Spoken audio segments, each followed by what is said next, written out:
Jadi bendahara umum dengan umumnya bendahara itu beda. Kalau Profesor Dr. Said Agil Siraj itu ketua umum. Kalau saya umumnya ketua. Jadi umumnya ketua. Nah, ada Pak Imam Pitutuh nanti kesini, dan terima kasih, alhamdulillah, puji Tuhan, pada sore hari ini bapak-bapak dari ini khusus HKBP bukan? Bekasi ya, distrik HKBP di distrik Bekasi. Saya berterima kasih bapak-bapak bisa hadir di kantor pengurus besar Nahdlatul Ulama yang sesungguhnya hari ini para kiai-kiai dan khususnya pimpinan-pimpinan NU lagi merasakan banyak juga cobaan-cobaannya, antara lain cobaan pilkada. Ya kan, walaupun kelihatannya sepele dan itu sudah menjadi rutinitas, dan pilkada itu bisa menjadi pilkab, ya kan, pilkada bisa jadi pilkab atau pilkab bisa jadi pilkada. Kalau pilkab kalau lupa itu jadi, ya lupa jadi. Tapi kalau pilkada kalau jadi lupa. Nah, selamat datang, silakan. Memang ini sambil aja. Sebelah sini nih, sebelah biar agak ini ya. Nah, betapapun ini rutinitas antar pilkada ini, yang sesungguhnya pilkada itu ya bisa kayak gitu tadi, itu tapi akan nyata, perasaan kita nyata di depan. Begitu pula nanti ketika mau presidential election, pasti lebih lagi. Saya harapkan nanti bareng-bareng antara PBNU atau siapa saja, atau HKBP atau yang lainnya, bangsa Indonesia sesuai agamanya masing-masing, untuk tetap bisa menjaga persatuan dan kesatuan yang tidak lain untuk jangan sampai terpancing hanya karena politik agama itu bisa menjadi rumit. Runtuhnya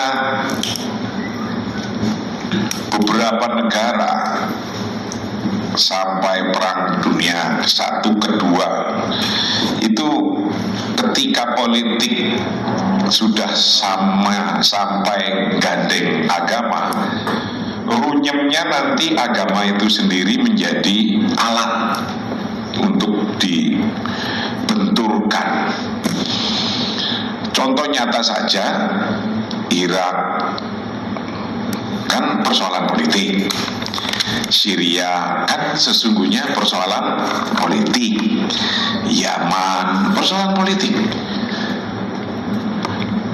Berantemnya antara negara-negara di situ, satu negara dengan negara lainnya, itu ya politik.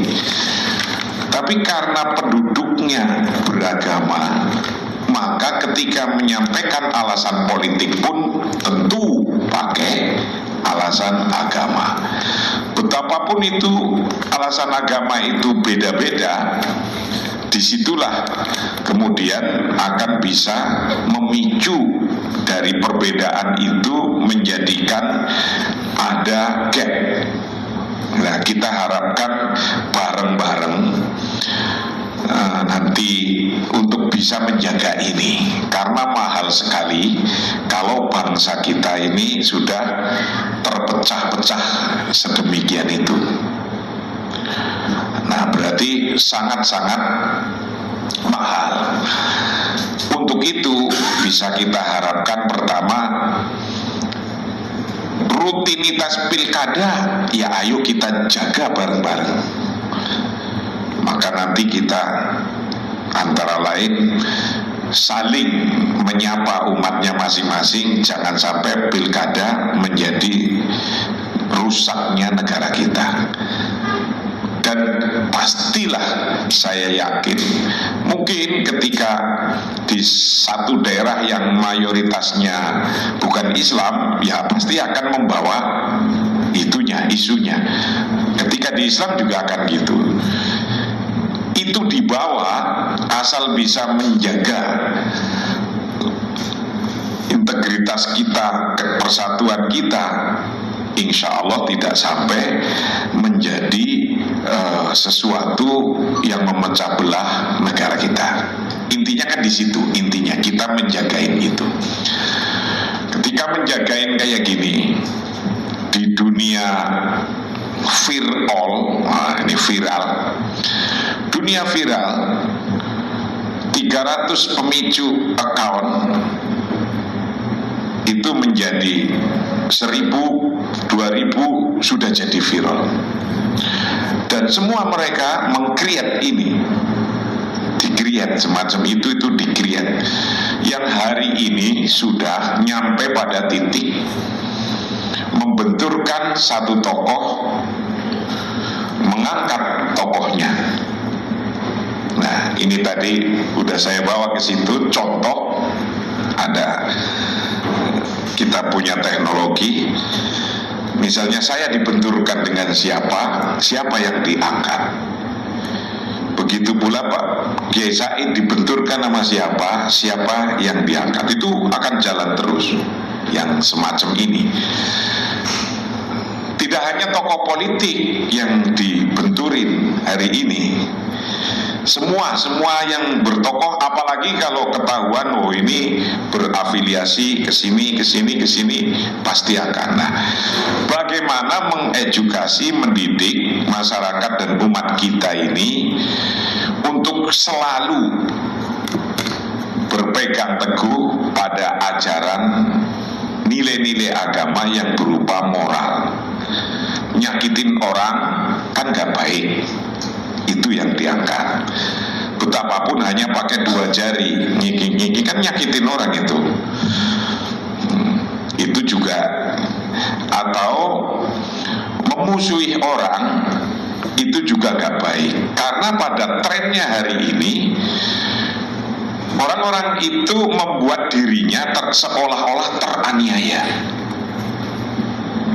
Lihat saja model-modelnya, tokoh-tokohnya. Jadi seolah-olah teraniaya oleh ucapannya Pak Kiai Said, ucapannya Pak Marsudi, ucapannya Pak Imam, ucapannya Pak Bina, ucapannya bapak-bapak, nanti akan digiring ke situ untuk menaikkan pamornya mereka. Dan mereka sudah pakai mesin kayak gitu. Satu Saracen mempunyai berapa ribu akun kemarin. Contoh itu satu orang membuat Saracen. Nah, itu mempengaruhi publik. Betapapun itu salah, tidak benar, maka hasilnya ketika itu akan lebih banyak orang yang ngomong gitu, minimal akan ditoleransi oleh yang membaca. Oh berarti begini, oh berarti begini. Itu teknologi hari ini begitu. Nah, untuk itu Pengurus Besar Nahdlatul Ulama dengan segenap jajarannya dari pusat sampai ranting akan terus-menerus, tidak akan pernah berhenti untuk menyampaikan persatuan dan kesatuan dan untuk tidak saling menghujat. Mungkin kita duduk antar umat kayak gini masih mudah. Bapak dari HKBP, dengan saya bisa ketemu kan.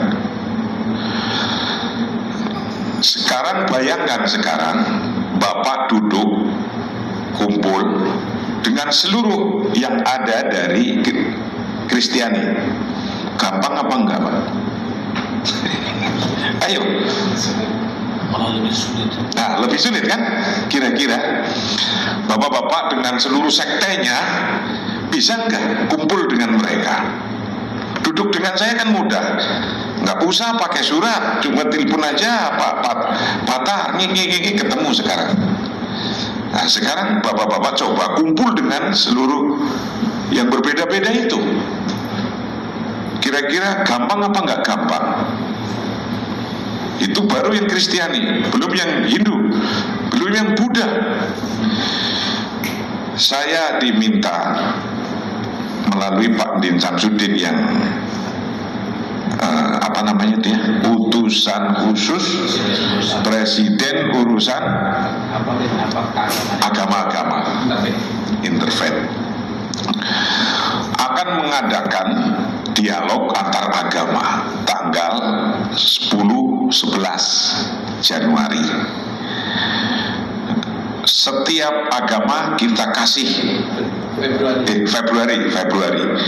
Setiap agama kita kasih list sekian banyak diundang. Kita minta dari seluruhnya. Jawabnya juga sama, Pak, nggak bisa. Ya bukan nggak bisa, nggak gampang, nggak mudah. Kita undang yang satu agama ini ikut rapat, baru saya coba dibikin beda-beda. Undang yang ini sebutan agamanya masih satu. Dengan undang yang ini, itu nanti siapa saja yang diundang. Ini nggak bakalan datang. Itu satu agama dengan agama. Nah, saya yakin mungkin ini juga perlu untuk kita bareng-bareng bagaimana caranya. NU mencoba terus untuk saling ketemu antar mereka. Maka di PBNU kita bikin ada lembaga persahabatan organisasi-organisasi Islam. Jadi ada sekitar 12 organisasi Islam, 14 organisasi Islam. Kita ajak berdialog terus berkala, gitu. Memang nggak gampang juga, gitu. Dan saya yakin sama. Mungkin yang punya kasus di antara gereja-gereja Bapak itu kasus yang lain, bukan HKBP atau bukan juga Katolik. Mungkin sekte lainnya yang paling lebih suka agresif dakwahnya agresif. Kan sama aja, yang di tempat Bapak pasti aja juga yang agresif dakwahnya. Di tempat saya, di organisasi juga ada yang agresif progresif dakwahnya. Nah, ketika ada terjadi demikian, orang lain akan melihat tuh, kita pun, Bapak pun ikut kesorot sama kan, kena itu. Padahal ya itu yang sebelah sana. Begitu pula dalam agama Islam, ketika yang sebelah sana melakukan ABCD yang mungkin tidak berkenan agama yang lain, kita pun akan kelihatan sama. Padahal posisinya dalam agama-agama yang ada di Indonesia, satu agama Islam organisasinya banyak, satu agama Kristen denominasinya banyak, yang karakternya beda-beda. Ada yang karakternya halus, smooth, sampai yang paling progresif. Nah gitulah kira-kira, sampai yang paling progresif. Sama. Lalu kita mau ngapa ketika terjadi kayak gini? Dan yang kayak gini sudah ditopang dengan alat teknologi. Nanti Bapak Bapak bisa melihat di sebelah samping saya. Berapa ribu orang hari ini yang lagi benci sama saya. Itu kelihatan, jeret. Per detik. Real time. Berapa ribu manusia yang lagi membenci Profesor Said Agil Siraj. Siapa saja kelihatan. Alamatnya ketahuan. Nah, lalu yang kayak gini, apa sikap kita? Yang pada suatu hari mungkin sebab pilkada atau sebab lainnya, bapak-bapak akan dibenturkan dengan saya atau dengan teman bapak sendiri seagama atau dengan mana apa, itu kan mudah sekali hari ini.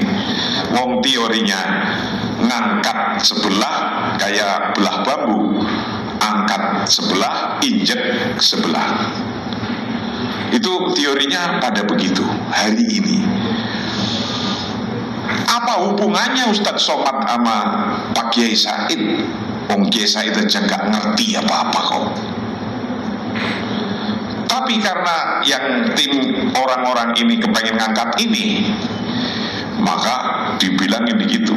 Kiai Haji Said Agil Siraj di belakang penolakan masuk di mana? Hong Kong, gitu. Betapapun kronologinya tidak sesuai seperti yang disampaikan oleh Felixio, bahwa saya itu dituduh adalah saya tidak atau melarang dia berpidato. Nah itu sudah yang kayak gini hari ini muncul terus. Nah, dari zaman dulu model kayak gini sudah ada.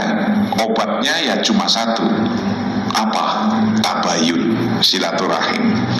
Maka hari ini bapak-bapak datang itu adalah salah satu obat hari ini.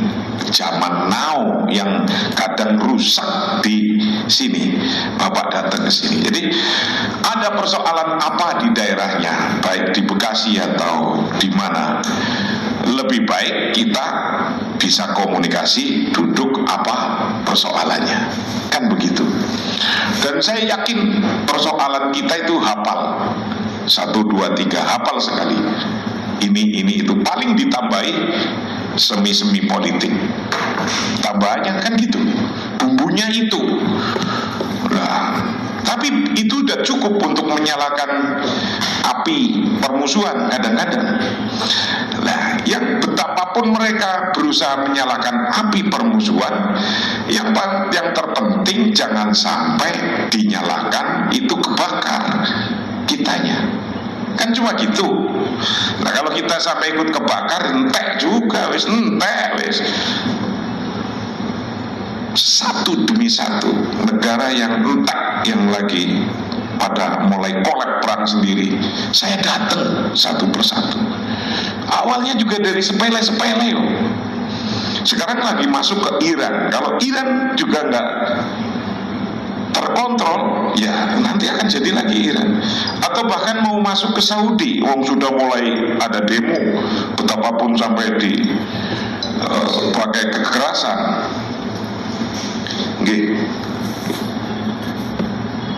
Saya masih hampir selesai, tapi di situ sudah ada orang saya.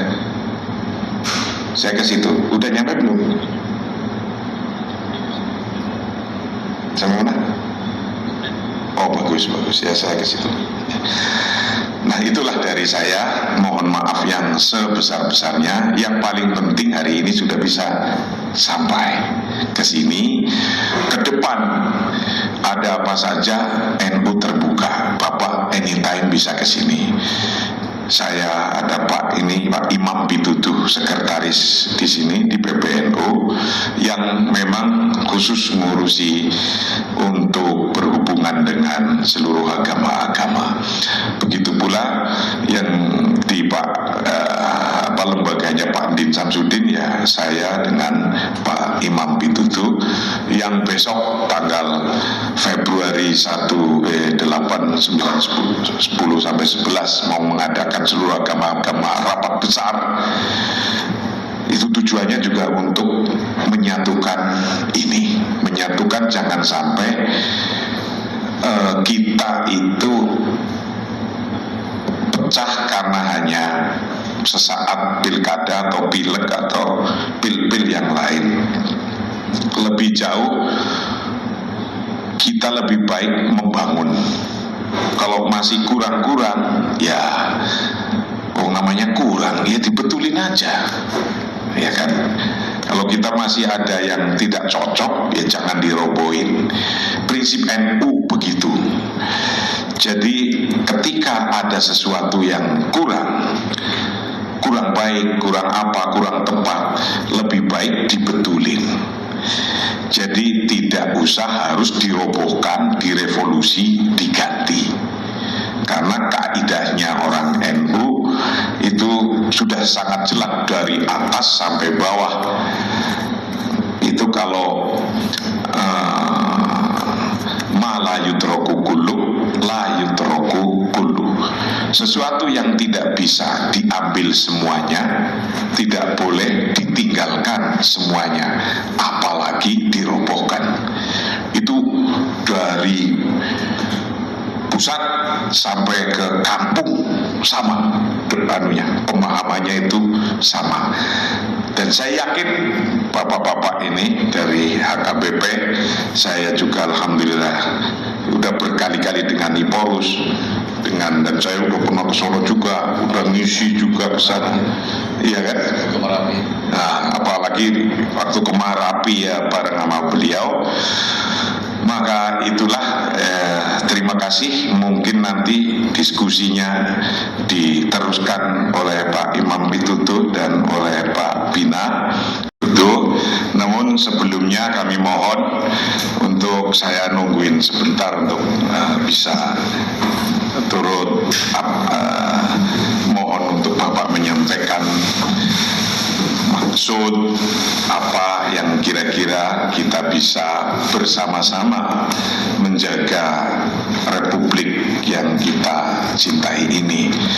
Karena sesungguhnya lahirnya NU itu embedded dalam keimanan dengan semangat kebangsaan, semangat watoniyah, semangat untuk menjaga hidup bersama-sama dalam bingkai NKRI ini. Itu dari pendirinya NU. Ya, untuk itu kami persilahkan. Langsung. Ya.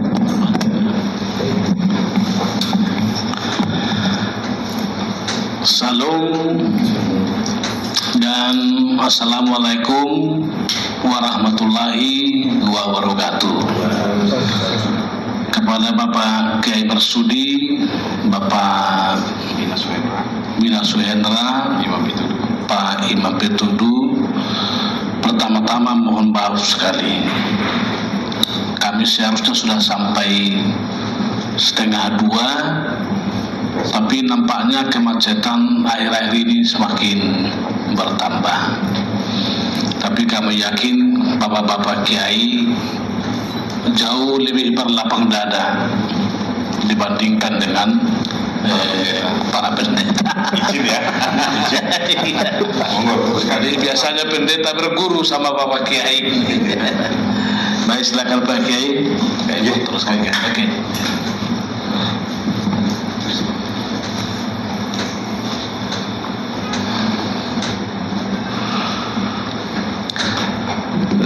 Kami sungguh-sungguh dari satu distrik di HKBP yang di Bekasi merasa sangat berbahagia boleh tiba di kantor pengurus besar NU, dan barangkali ini mimpi yang pertama bagi kami di tingkat daerah, boleh duduk, boleh berbincang-bincang dengan bapak-bapak kiai yang ada di PBNU. Kalau berkenan, saya akan perkenalkan sedikit bapak-bapak yang hadir di sini. Yang di sebelah kiri saya Bapak Patar Nepitupulu yang sudah lebih dahulu tiba. Beliau memang bertugas di Jaka sempurna, tapi beliau juga yang lebih banyak menyambung silaturahmi antar umat beragama. Jadi bapak baju yang hitam ini satu-satunya.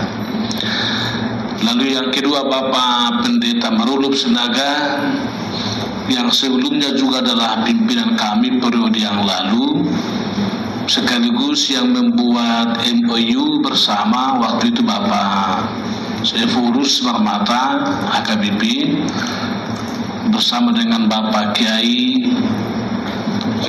Said Agil Siraj dan juga Bapak Din Samsudin. Artinya kami juga percaya senior kami juga kebetulan ada di tempat ini. Berikut yang sebelah kiri Bapak Pendeta Riztun Harianja yang bertugas di Resort Cibitung. Berikut Pendeta Gurning Sendik Senurat bertugas di HKBP Jati Sampurna berbatasan dengan Cibubur.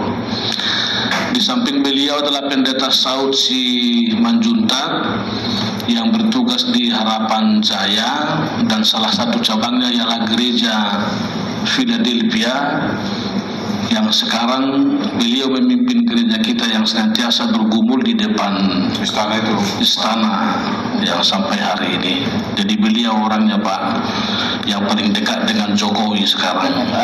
Setiap minggu dekat dengan beliau. Iya Pak.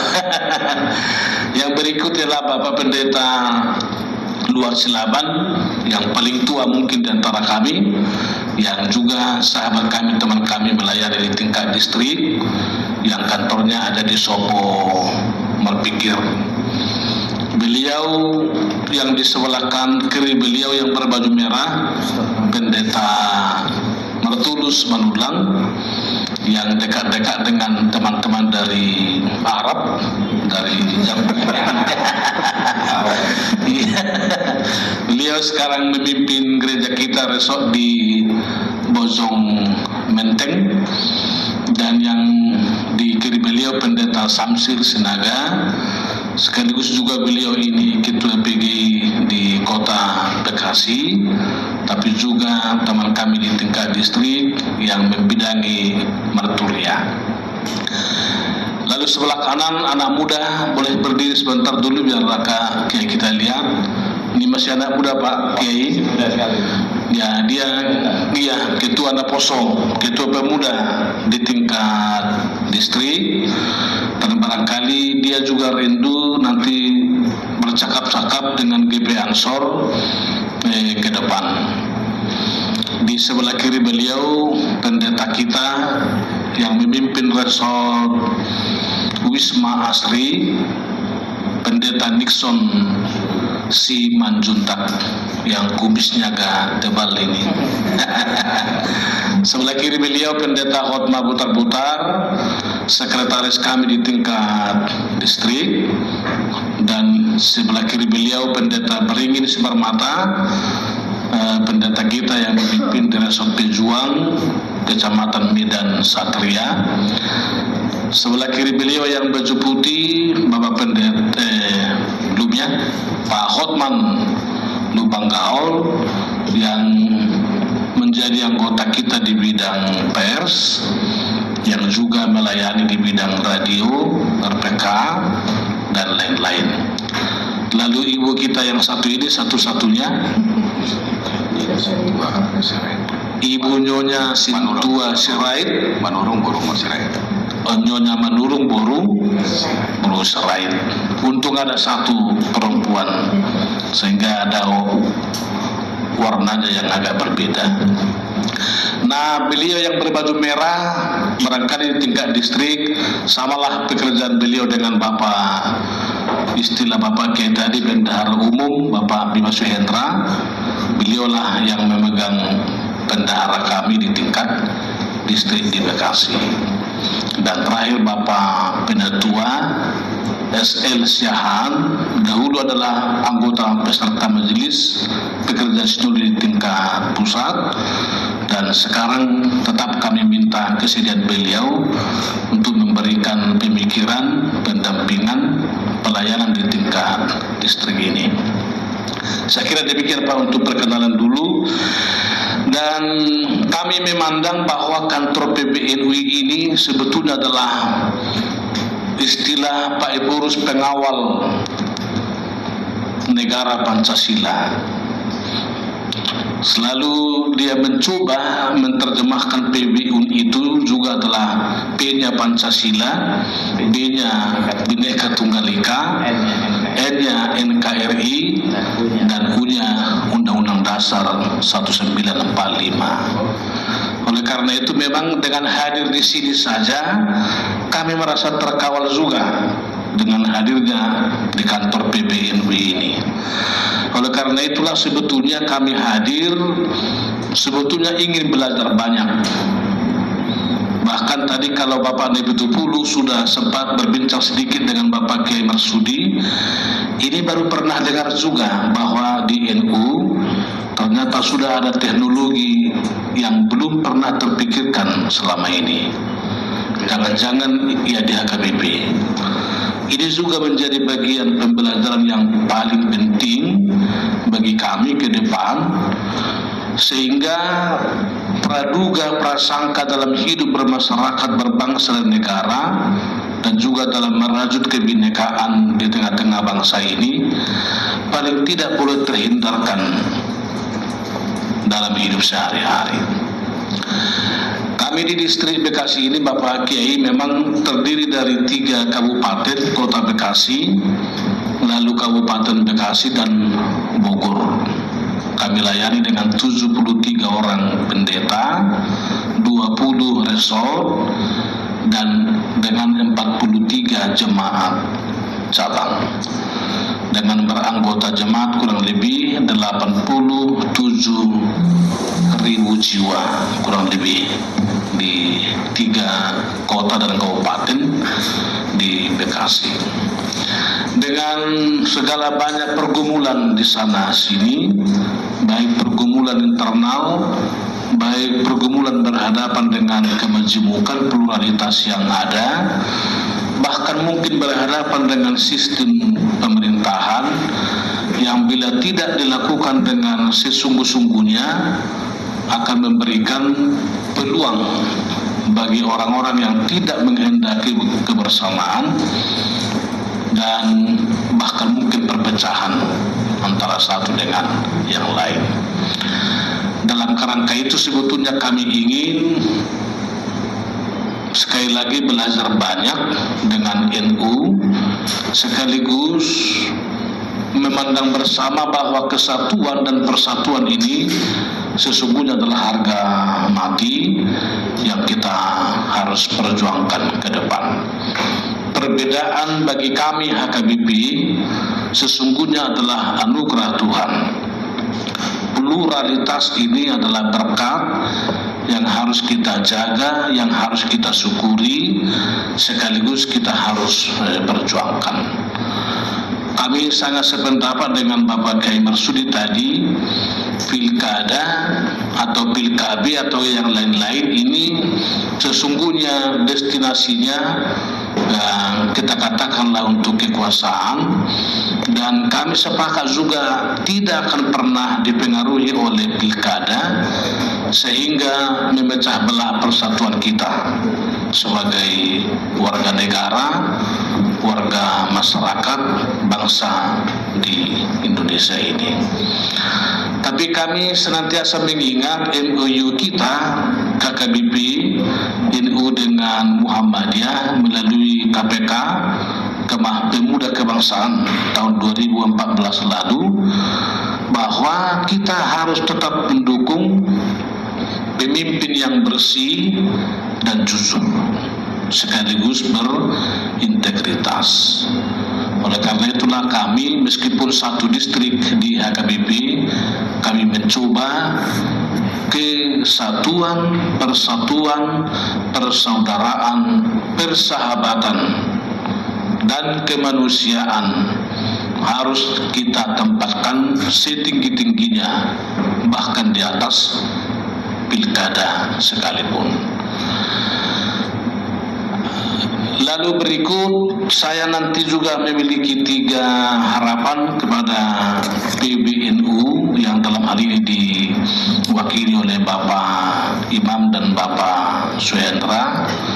Kami juga merindukan nanti, karena kami ada di wilayah Jawa Barat, mungkin kami juga perlu petunjuk Pak dalam tindak lanjut MOU ini, agar kami juga memiliki hubungan yang lebih erat, lebih mesra dengan NU di tingkat Jawa Barat wilayah. Barangkali nanti Bapak Kiai boleh memberikan kami masukan, rujukan, agar kami juga di tingkat wilayah betul-betul rujuk. Kalau di tingkat atas sudah ada korelasi yang cukup baik, nah kami ingin kalau boleh juga di tingkat yang lebih bawah boleh menunjukkan relasi yang cukup baik itu pada waktu-waktu yang akan datang, termasuk berkenalan dengan gerakan pemuda Ansor di tingkat wilayah. Itu sebabnya ini anak muda kita tadi, Nando Panjaitan, kita bawa agar pemuda-pemuda kita ini juga kiranya paling tidak boleh mendiskusikan apa hal-hal yang boleh kita kerjakan bersama, setidak-tidaknya di tingkat wilayah. Dan yang ketiga, ini permintaan kami waktu Pak Juhairi Misrawi kami undang untuk memberikan pembobotan kepada rapat pendeta beberapa waktu yang lalu. Nampaknya pendeta juga perlu belajar masuk pesantren, Pak. Kami mengamati bahwa alumni pesantren ini ternyata luar biasa pengetahuannya, keahliannya, kemampuan berbicara, sekaligus kemampuan untuk berinteraksi dengan masyarakat sekitar. Oleh karena itu kepada Bapak Nabi Tepulu pernah saya pesankan, mungkin kita juga perlu belajar dari pesantren, sehingga kita tidak memberikan dugaan yang salah juga dengan pesantren. Bahkan ternyata kita belajar banyak. Pendidikan di pesantren jangan-jangan sudah beberapa langkah jauh lebih tinggi dibandingkan kita, begitu Pak. Waktu itu kira-kira pembicaraan kami. Nah itu dulu barangkali dari saya, nanti Bapak Kiai. Tapi ada 2 di sini yang saya anggap juga memberikan pokok pikiran, yang kebetulan juga cakap di bidangnya. Pak Sinaga ini memang kami kenal dengan jurusan Islamologinya, dan Bapak Nabi Budi yang di kiri kami sudah biasa dalam mencoba merajut hubungan antar umat yang berbeda agama, tetapi satu tujuan, membangun kemanusiaan. Bila berkenan, bolehlah saya berikan waktu sebentar khusus kepada Bapak berdua, tanpa nanti Bapak membatasi kita dalam diskusi yang berikut. Barangkali Pak Nabi itu duluan, lalu Pak Sinaga. Terima kasih Aman Proses, terima kasih Pak Imam. Beberapa hari ini kita terus-menerus berkomunikasi luar biasa dengan Pak Bina Suhendra. Beberapa kali pada waktu yang lalu kami selalu hadir di sini. Bahkan saya pernah dapat sebutan dari Kiai Marsudi, kami punya kiai, NU punya kiai di HKBP, namanya Pendeta Nabi Tepulu. Beberapa kali beliau katakan. Ya, jadi memang ya kami memang sudah sangat percaya bahwa Nahdlatul Ulama adalah pengawal daripada bangsa ini. Tanpa Nahdlatul Ulama saya kira sudah porak-poranda, dan sejenak kita tadi berdiskusi tajam, fokus, di ruang apa itu tadi, ruang comment center itu luar biasa. Memang mungkin tolong nanti dibantu kami boleh berkunjung ke situ Pak, supaya juga membuka mata dan pikiran kami bahwa memang ternyata negara kita ini memang selalu di bawah ancaman daripada kerusakan, dirusak itu. Dan bersyukurlah Nahdlatul Ulama selalu siap untuk mengawal. Dan memang tadi sempat juga saya agak terenyuh juga, sekarang targetnya langsung, tidak melalui antara lagi, langsung Pak Ketum Kiai Said Agil Sirah, dan ya yang paling viral itu Pak Kiai Marsudi, tokoh-tokoh Nahdlatul Ulama, karena memang dianggap inilah penghalang itu. Jadi kami sangat senang di sini, merasa at home dan menjadi bagian daripada diri kami dan keluarga besar kita, bangsa Indonesia. Saya tidak akan panjang saja. Memang dalam diskusi kita luar biasa pertemuan ini. Maaf mengganggu. Saya terus menerus kejar-kejar Pak Imam, Pak Kiai Marsudi itu sampai tadi pagi. Saya coba tuh seperti dialog kita tadi pagi. Pak Said tentu tugasnya sangat banyak dalam situasi-situasi seperti ini, kami mengerti. Hanya memang tadi to the point, tadi sebentar saya sampaikan tadi sama Pak Kiai Marsudi di Bekasi, tolonglah Pak Kiai, di mana nanti ada satu pesantren bisa kami kunjungi, tapi direkomended oleh PBNU. Oh itu Pak Imam itu, kata Pak Kiai Marsudi itu tadi, kami boleh berkunjung ke sana, sowan, silaturahim dan para sesepuh supaya memang karena kami di tingkat distrik tentu wilayah Bekasi misalnya kemana mohon diarahkan, ditunjuk dari Pak Imam dan para sesepuh, para senior di sini. Saya kira itu saja yang bisa saya sampaikan. Tidak ada, kalau NU tidak ada kata lain, memang mereka lah Nahdlatul Ulama lah di depan. Dan kami memang, saya catat tadi, saya rekam tadi apa yang disampaikan Pak Kiai Marsudi, itu beberapa pokok penting tadi, bagaimana kita menjadi bagian bersama dan apa yang bisa kita lakukan. Jadi matur nuwun Pak Kiai semuanya. Mungkin disambung oleh senior kami di sini, Pendeta Sinaga. Ya, terima kasih atas kesempatan ini yang kami hormati Bapak Imam dan Bapak Bina Suhendra. Kami sangat senang bisa bertemu dengan bapak-bapak di tempat ini, kita bisa diskusi. Jadi yang kita inginkan sebenarnya kita sama-sama manusia yang menginginkan kedamaian dan ada hubungan yang baik antara yang satu dengan yang lain. Sebagai manusia beragama, tentu kita adalah manusia yang membutuhkan kebutuhan yang sama, yaitu kedamaian, kesejahteraan. Untuk itu, ya sama seperti yang dikatakan teman tadi, bagaimana kita bisa berkomunikasi, bersahabat, saling mengunjungi di tempat-tempat yang dekat dengan kita. Kalau saya sendiri misalnya tinggal di Jati Sampurna, mungkin ada orang PBNU di sana, bisa berkomunikasi atau bisa bersahabat di sana. Dan demikian juga teman-teman yang lain. Kita tahu bahwa agama Islam itu juga melalui Al-Quran juga menginginkan hubungan yang baik antara sesama manusia.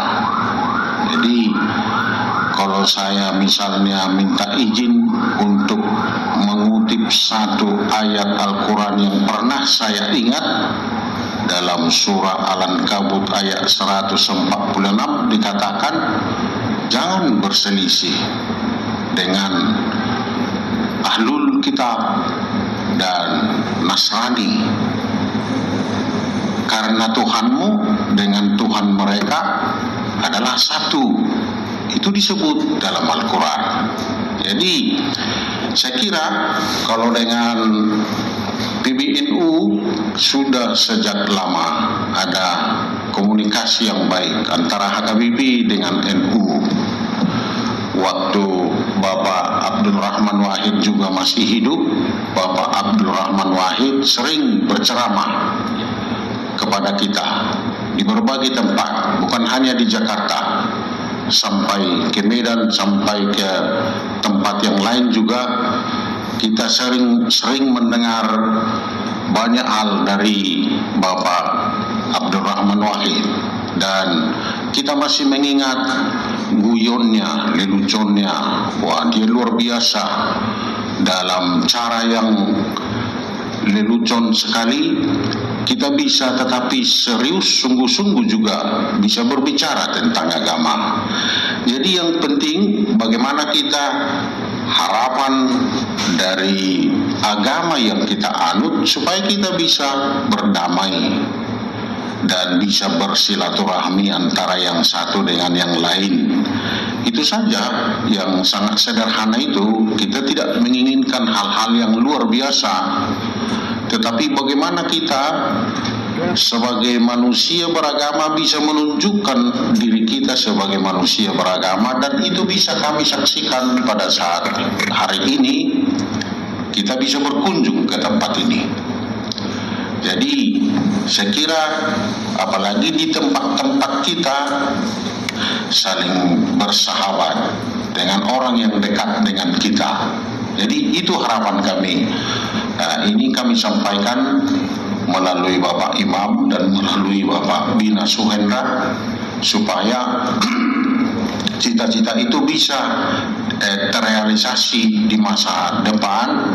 Hubungan tentu sebagaimana selama ini juga hubungan antara HKBP dengan PBNU bisa cair, lebih tersosialisasi lagi di berbagai tempat, bukan hanya melalui bapak-bapak yang ada di kantor ini, tetapi juga dengan orang-orang kita di berbagai tempat, di tempat yang lain. Itu saja harapan kami dan itu yang perlu kami sampaikan. Terima kasih.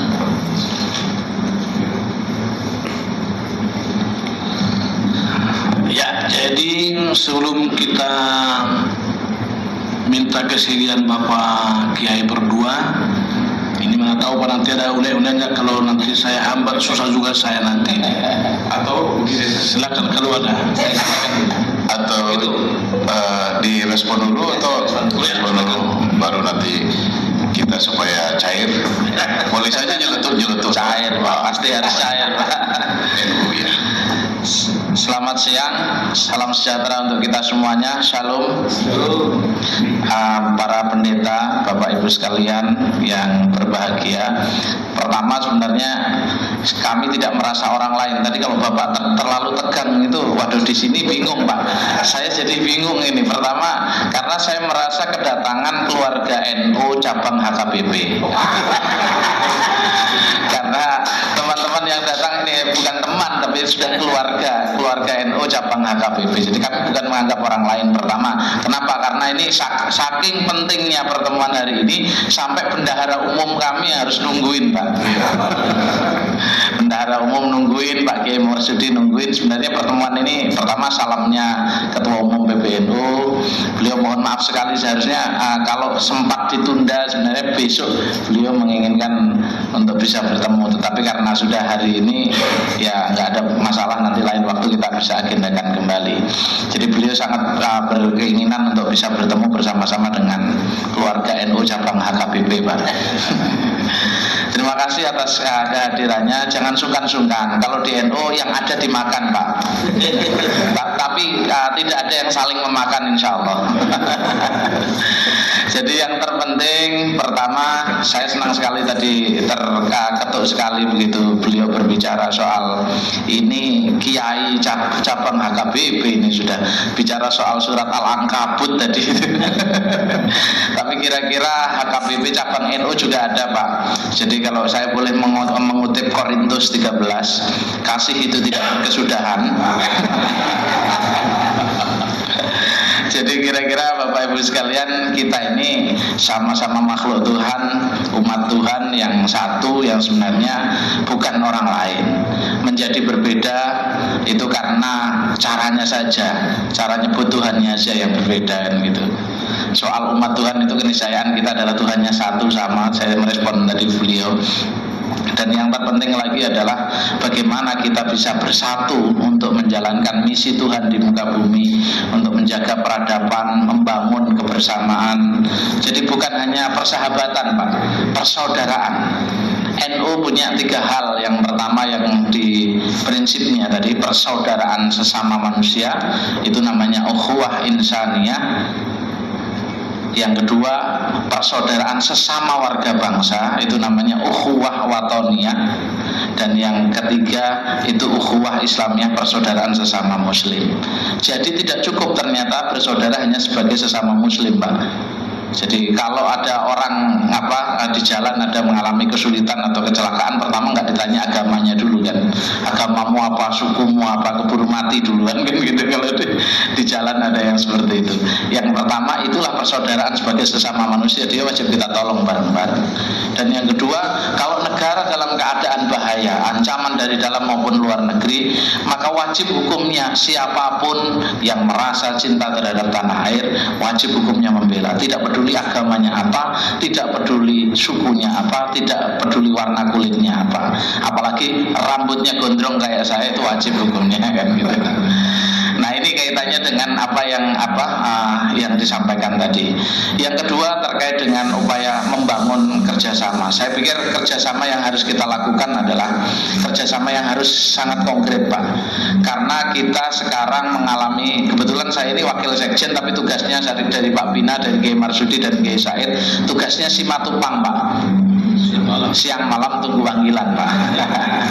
Karena siang malam tunggu panggilan, yang saya urus ini urusannya jadi pelayanan dan jemaatnya ini jemaat digital, pelayanan digital dan juga yang transformasi. Makanya tim saya banyak, Pak, ini semuanya TV live dan ini ada di YouTube juga live hari ini. Jadi bersamaan timnya komplit kali ini. Karena yang datang saya, Pak, di sini. Terus karena kebetulan ditugasi sebagai komandannya transformasi digital Nahdlatul Ulama. Nah kaitannya dengan itu saya menawarkan secara terbuka kepada saudara saya yang NU cabang HKBP untuk bisa langsung aja konkret bagaimana kita membangun kerjasama digital. Karena tsunami digital ini menjadi satu keniscayaan, perang digital ini menjadi satu keniscayaan. Kita mungkin setiap hari berkhutbah dengan jemaat kita masing-masing di satu tempat, tapi jangan Pak, jangan jemaat itu tidak mendengarkan kita lagi, karena dia lebih mendengarkan sosial media. Karena ukuran pemberitaan itu ukurannya viral, Pak, viral. Kalau tidak viral maka itu tidak dijadikan sumber berita. Viral, dan kemudian yang kedua yang menjadi alat ukur sekarang ini bukan hanya viral tapi trending topik, Pak. Jadi kalau nggak trending topik, nggak trending nggak viral, jadi tidak akan menjadi sumber berita. Para pendeta, para kiai yang berkhutbah setiap hari di masjid, di gerejanya, saya yakin akan kemudian ditinggalkan oleh jemaatnya ketika tidak menggunakan mode digital yang selama ini menjadi kebutuhan dan keniscayaan anak-anak muda. Bangun tidur sampai tidur lagi itu yang dicari HP-nya, Pak, bukan pendetanya siapa, bukan kiainya siapa yang dicari. Jadi mereka kalau mau belajar agama sudah belajarnya di Mbah Google aja, di HP sendiri itu. Nah jadi dia belajarnya tidak melalui guru-guru agama yang pas, sehingga kemudian ini menjadikan sumber referensi keagamaan tidak akurat dan menjadi pemicu tumbuh dan berkembangnya radikalisme. Karena kadang-kadang jadi orang yang tidak paham agama merasa sok menjadi ahli agama. Sekarang kan banyak yang muncul jadi Gus Buster tuh yang baru-baru ini merasa sok jadi Gus, sok tahu agama, menjadi kiai di mana pendakwah, padahal dia baru belajarnya dari Mbah Google itu. Jadi dia merasa kemudian sok alim sendiri dan kemudian ini ajarannya sesat dan menyesatkan kan gitu. Nah ini yang mengkhawatirkan kemudian menjadi semacam memberi kesempatan dan peluang tumbuhnya radikalisme di satu sisi, dan di sisi yang lain menimbulkan fitnah di mana-mana dan menimbulkan perpecahan di mana-mana. Ini yang harus kita antisipasi bersama-sama. Kalau Bapak istrinya ketinggalan, mungkin kalau pendeta boleh menikahkan Pak ya. Kalau pastor ya nggak boleh. Kalau istrinya ketinggalan di mall gitu, pulang disuruh naik Grab. Tapi kalau HP-nya ketinggalan, meskipun dia sudah pergi jauh, dia akan pulang balik karena khawatir nanti HP-nya dibukain sama istrinya.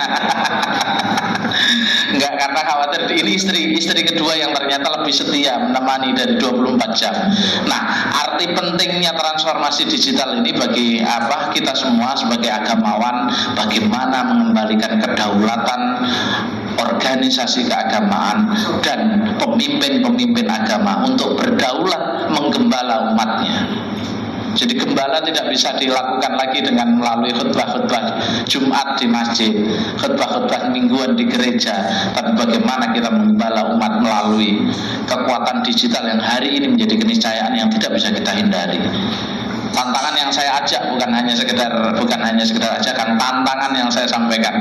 Mari kita bersama-sama mewujudkan kedaulatan organisasi keagamaan, kedaulatan pemimpin agama untuk bisa melayani umat dan tidak menjadi umat berbelok rujukannya. Ini tantangan yang utama. Kalau kita tidak punya tools itu, maka secara keniscayaan kita akan ditinggal oleh umat. Ini penting sekali. Yang kedua yang terpenting lagi, pelayanan digital ini tidak terbatas oleh ruang dan waktu. Jadi kalau kita hari ini live dari seluruh dunia pun kita bisa melihat apa yang kita bicarakan pertemuan kita hari ini.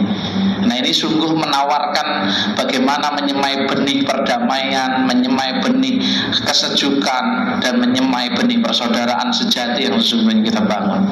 Jadi tidak mungkin, tidak cukup kita hanya sekedar berbicara persaudaraan, tapi kita tidak pernah menyemainya.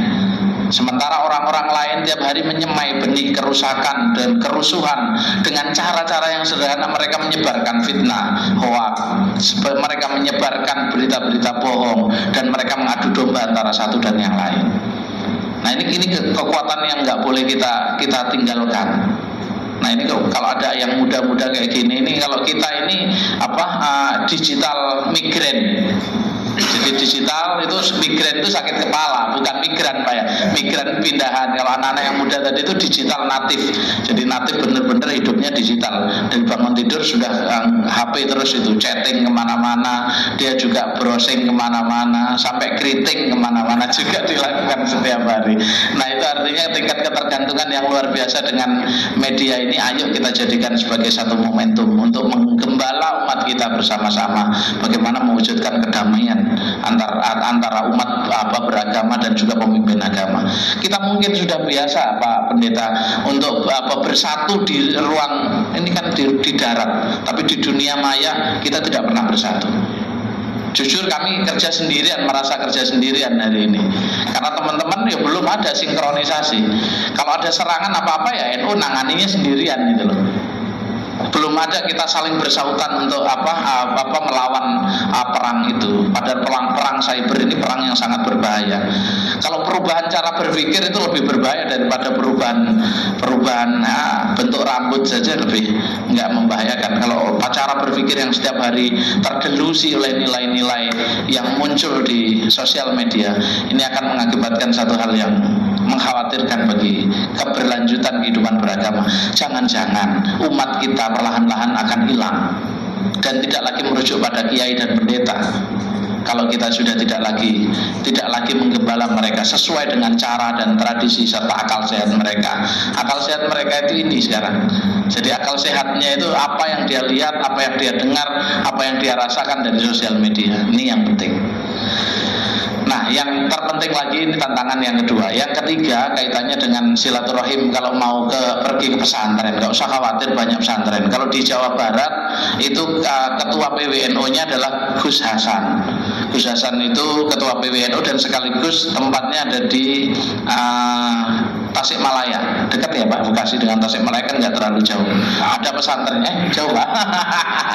Ada pesantrennya juga cukup besar. Bekasi dengan Tasikmalaya Pak. kalau di Bekasi Yang di Bekasi ada Pak Bagus ketua ketua cabangnya, yang kebetulan juga AKBP polisi, yang nanti bisa kita sambungin, dan nanti untuk pesantren bisa dipilih banyak pesantren NU di sana.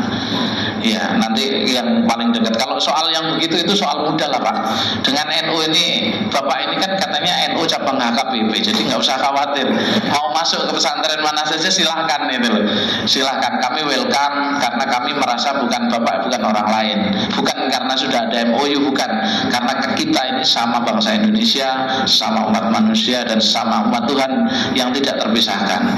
Jadi kalau kita bisa bersama-sama, nggak perlu ya. Ini kalau sudah Pak Napit Tupulu, Pak Patar sudah WhatsApp, telepon Pak sama Pak Kiai Marsudi dengan saya, nggak perlu surat toh. Berarti artinya bukan orang lain. Kalau sampai pakai surat menyurat formal itu kayak orang lain ya.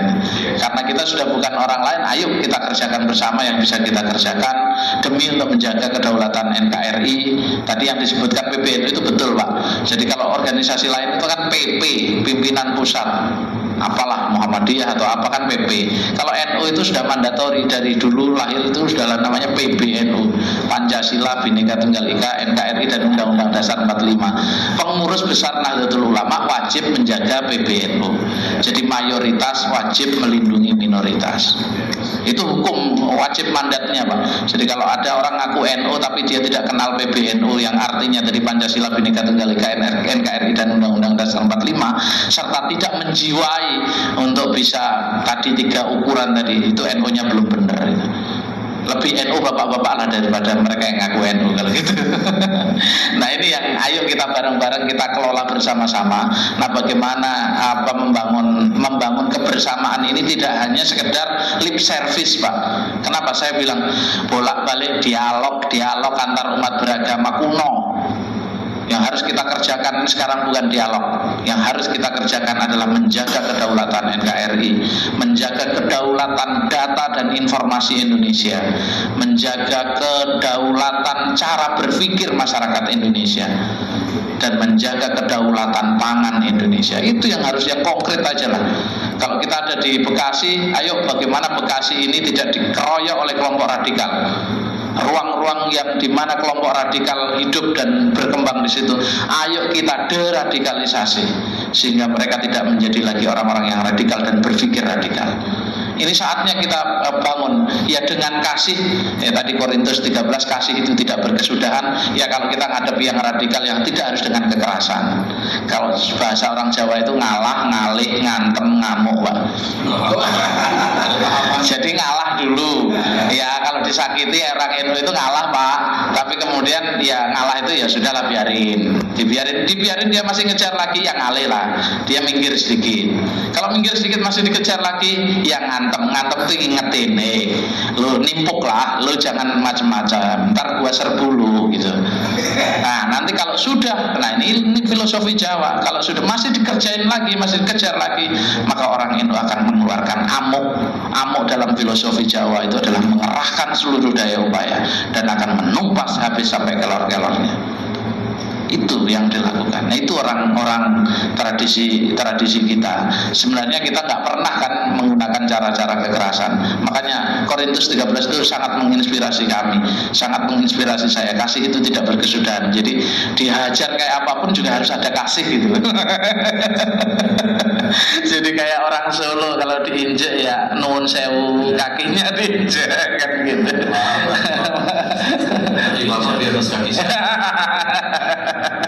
Tapi kalau sudah yang bilang satunya horas sudah selesai Pak. Lain ya. Gak guyon-guyon Pak. Artinya ya kita bersama-sama dengan perbedaan apapun, suku, agama, ras, tidak membedakan kita. Kita semua bangsa Indonesia. Kita satu saudara, kita satu manusia, dan kita satu umat Tuhan. Nah ini bagaimana kita caranya? Kita ini kaya Pak. Ketika saya pergi ke Amerika kemarin 1 bulan, saya merasa penting dan merasa terpanggil ketika ketemu dengan teman-teman gereja di sana. Banyak pendeta-pendeta di sana saya ketemu, hampir semua di semua ya kalau di sini sinagog Pak ya. ya ketemu dengan beberapa, dan kita ketemu juga dengan pendeta Yahudi juga di sana.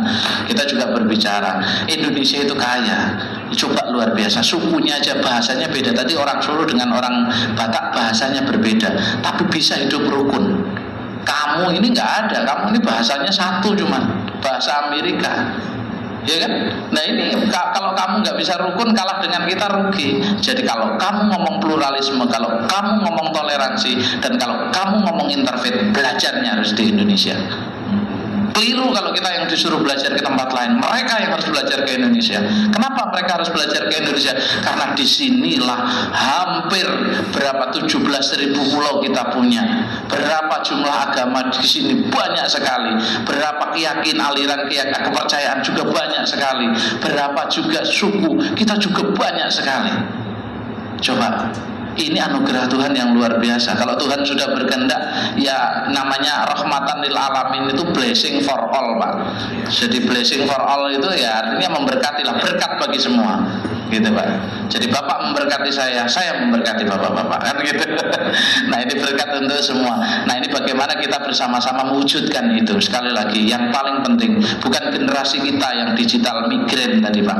Yang generasi digital natif ini yang harus kita ajak ke NU, yang harus kita ajak jalan ke pesantren, yang harus kita ajak jalan ke gereja. Karena mereka yang justru rawan Pak. Kalau kita ini yang tua-tua kan sudah saling paham lah Pak. Coba generasi di belakang kita ini yang paling penting. Bagaimana kita sambungkan generasi itu yang muda-muda itu, bukan yang kuda-kuda ya, yang muda-muda itu bisa nyambung. Yang lebih muda dari beliau itu kalau mau tracking di sosial media dilihat nanti, kita bisa ngobrol di sebelah aja Pak. Kalau ngobrol di sini ini terlalu serius itu Pak. Kalau terlalu serius itu nggak bisa, NU itu nggak bisa serius Pak. Ini nanti insya Allah kita ngobrol lebih panjang lebar. Begitu kira-kira yang bisa saya jawab. Jadi nggak usah khawatir lah Pak. Kalau ada Islamologi, ada Kristiologi Pak di sini Pak. Jadi kalau Alkitab, jadi kita juga paham Pak. Jadi Bapak Ibu sekalian nggak usah khawatir. Iman kepada Allah, iman kepada kitab-kitab Allah itu di dalam Islam. Kitab itu yang disebut dalam Al-Quran juga ada Injil, Taurat, Zabur, dan Al-Quran. Jadi bukan hanya Al-Quran yang disebut, itu keimanan Pak dalam Al-Quran. Sampai tahu nggak ada perintah untuk membuat negara Islam itu. Muhammad Rasulullah SAW, Nabi besar umat Islam, nggak pernah ngajari untuk bikin negara Islam. Yang diajarkan adalah membuat negara Madinah. Negara Madinah itu negara civilized, negara perdamaian, negara peradaban. Itu rawahu Ketua Umum PBNU, kata Ketua Umum PBNU Kiai Said Agil Siraj. Di sana di negara Madinah, orang Yahudi, orang Majusi, orang Nasrani boleh hidup damai berdampingan. Bapak kalau nggak percaya, masjid itu bukan hanya tempat ibadah Pak. Masjid itu adalah simbol akulturasi umat beragama. Nggak percaya? Masjid ada domnya nggak Pak? Ada domnya. Itu dari akar tradisi dan arsitektur dari Kristiani. Dom, iya nggak Pak? Arsitektur Kristiani. Menara itu arsitektur Zoroaster, agama Majusi. Menara itu roh tempatnya, api-apinya dibuang jadikan tempat azan.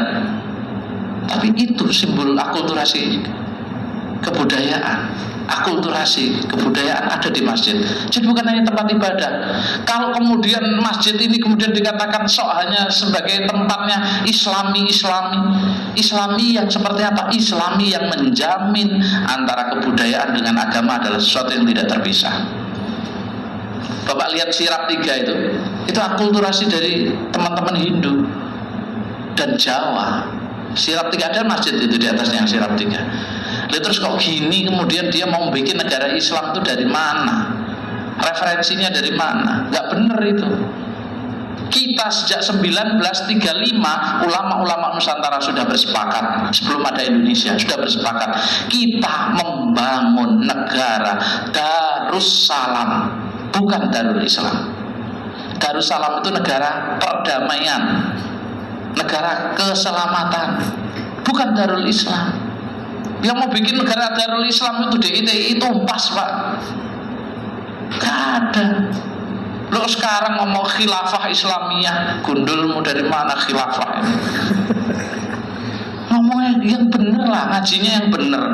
Katanya asyidda'u 'alal kufar ruhama'u bainahum. Kamu harus membenci orang kafir, harus mencintai orang muslim. Loh, itu ayat perang. Kok dibawa ayat itu tidak tiba-tiba gelondongan turun satu persatu, ngawur. Tahu ada referensinya yang bener. Lu belajarnya nggak bener, jadi tadi ngomongnya ngawur. Ayat perang dibawa dalam kondisi damai, itu nggak boleh. Ini geblek ini ustadznya kalau gini. Ini yang gini-gini ini harus bapak-bapak tahu. Jadi Islam itu menyampaikan, Islam itu salim, salam, salama, menyampaikan kesejukan, menyampaikan kedamaian, shalom, sama toh? Iya, kedamaian juga. Lu apa bedanya? Enggak. Kalau sekarang menjadi terdistorsi itu gara-gara pemahamannya yang salah.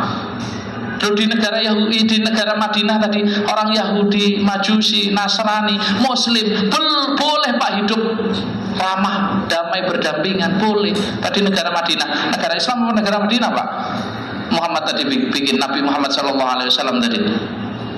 Hah? Negara Madinah, bukan negara Islam. Iya, nggak ada mau bikin negara Islam itu contohnya. Itu Pak. Oh, kalau saya ngomong nggak ada berhentinya nanti Pak. Itulah kira-kira biar memberikan gambaran sedikit dan kenapa NU bersama-sama berjuang untuk Indonesia, berjuang untuk bagaimana mewujudkan perdamaian. Jadi kalau ikhtiar untuk mewujudkan perdamaian, NU tidak hanya di Indonesia Pak, di seluruh dunia. Jadi tanggung jawab kita bersama-sama. Monggo apa yang bisa kita lakukan, NU terbuka 24 jam. Jadi tidak hanya sekedar ketemu begini, ini formal. Bapak boleh ketemu dengan saya, dengan tim saya di sebelah untuk belajar digital bareng-bareng. Monggo silahkan 24 jam kapan saja mau belajar bareng. Saya nggak enak kalau ngobrol di sini terlalu panjang. Pak Bina mau nambah? Kurang lebihnya mohon maaf. Wallahul muwaffiq ila aqwamit thoriq. Assalamualaikum warahmatullahi wabarakatuh. Shalom.